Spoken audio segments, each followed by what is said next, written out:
what he wants to do. Here, if you look at the basic taxation, is 5% for electric vehicles, and from 28 to 43% for cars. Hybrids are 43%. So the difference is 38%.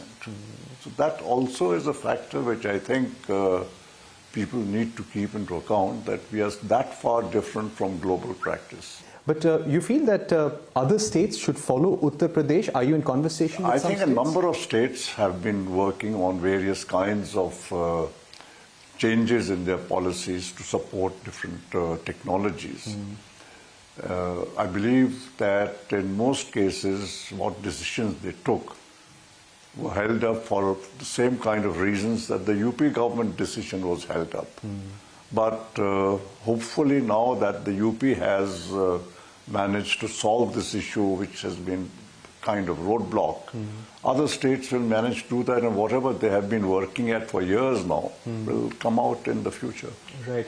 So as we move towards electric vehicles and other alternate fuels, what role can hybrid cars actually play according to you? My view is that if we want, and that's a basic objective of all policy, is two. One is to reduce the imported oil consumption. And number two is to reduce the greenhouse gas emission. And all these policies are ultimately directed to achieve that end. Now, we have to take into account the fact that if you just promote electric vehicles, 80, 90, maybe 70% of cars will be non-electric vehicles 10 years from today. During this period, these vehicles, if they remain only petrol or diesel vehicles, they will have the highest consumption of both oil and emit greenhouse gases. So while electric vehicles have their own place in the system, one has to be realistic and realize that the penetration of electric vehicles is going to be a gradual process and not going to happen that, okay, today we say electric vehicles, 2 years later everything is electric. It's not going to happen. It can't happen.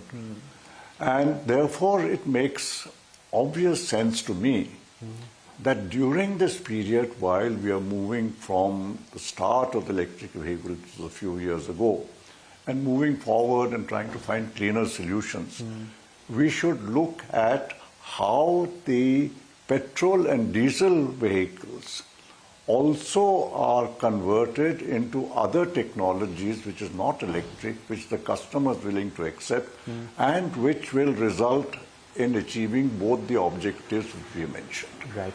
Are you also seeking from the central government, because at the end of the day there is a GST, there is a cess on hybrid cars. Is there a demand that you've made with the central government, either Maruti in person or the industry body together, on rationalizing the tax structure on hybrid cars? We have been saying for a long time that hybrid cars need a tax reduction. As I just mentioned to you the global situation, the difference between electric cars and hybrids is 1% in Europe. In many matters we follow Europe. Then why should it be 38% in India? So certainly we have been saying, and this is not anything secret, we've been saying for a long time that we need to rationalize the tax structure. We've also said CNG should have a lower tax structure than petrol cars, because CNG is a much cleaner vehicle. It reduces oil consumption, reduces greenhouse gases compared to petrol. And why is CNG and petrol taxed at the same rate? Mr. Bhargava, I'd also like to ask you about the current price wars that we're seeing in the automobile market since the beginning of July. Two leading automakers, Mahindra Group and Tata's, have reduced prices of their SUVs. I believe Maruti Suzuki is also giving discounts. Do you feel that the current price corrections that we're seeing in the market, this is because of low demand? As an industry veteran, do you feel that... In the month of June, retail sales were lower than what I think most companies expected. Some say it was because of the heat wave and the resulting absence of as many footfalls in the dealerships as there should have been. And therefore, these stocks with dealers have piled up.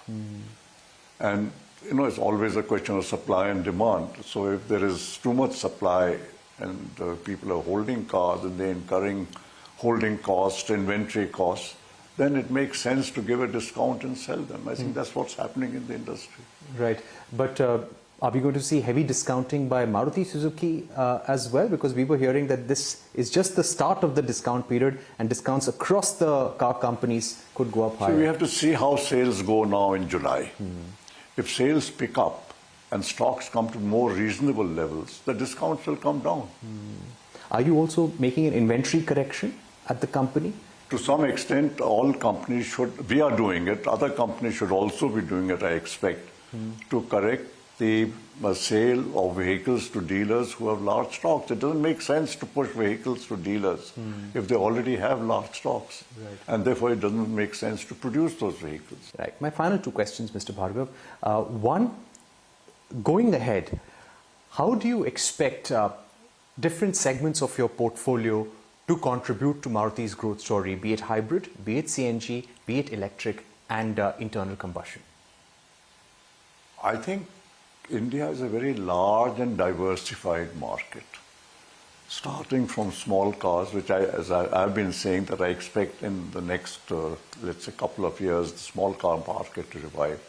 I think all these cars will find a place in the customer's portfolio of different areas and different segments. I think the rural segment will keep growing and the cars which are preferred in the rural areas. And some of the rural areas today are buying the top level cars also. So I don't think one can just quantify which segment will do what.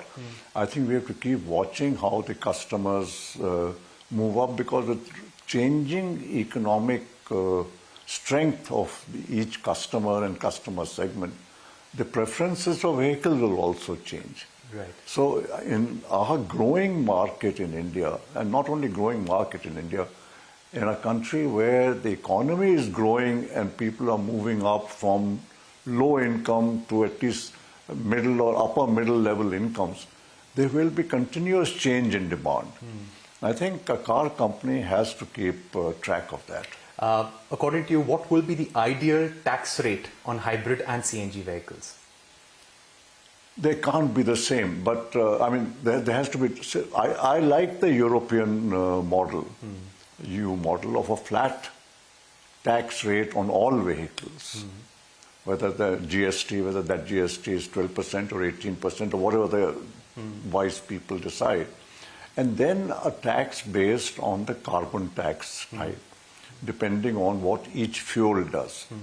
But you have to take into account what the fuel is contributing to overall pollution and greenhouse gases, not just from the tank to the wheel. Okay, my final question, any immediate asks from the union budget to spur demand and increase manufacturing in the country? I don't think there would be any specific thing which the union budget can do. If the union budget, which I think it will, steps up infrastructure expenditures, steps up some other targeted expenditures which will create greater demand in the rural areas, that itself will have effect on the demand for cars. And the car demands, as you know, is much related to how the economy is moving. Right. The more the purchasing power with people, the more they see optimism in what's going to happen in the future, the greater is the willingness of people to invest in expensive consumer durables. Right. So it's all partly a question of how people perceive the future, partly a question of how actually money is coming into their pockets. All right, Mr. Bhargava, wonderful talking to you. Thank you so much for speaking to CNBC-TV18. Thank you, sir. Thank you. Thank you. Time for a short break, but coming up, the US-India Strategic Partnership Forum says the business community expects the government to bring in measures to trigger growth across sectors, specifically around tax policy in the union budget. A special discussion when we are back.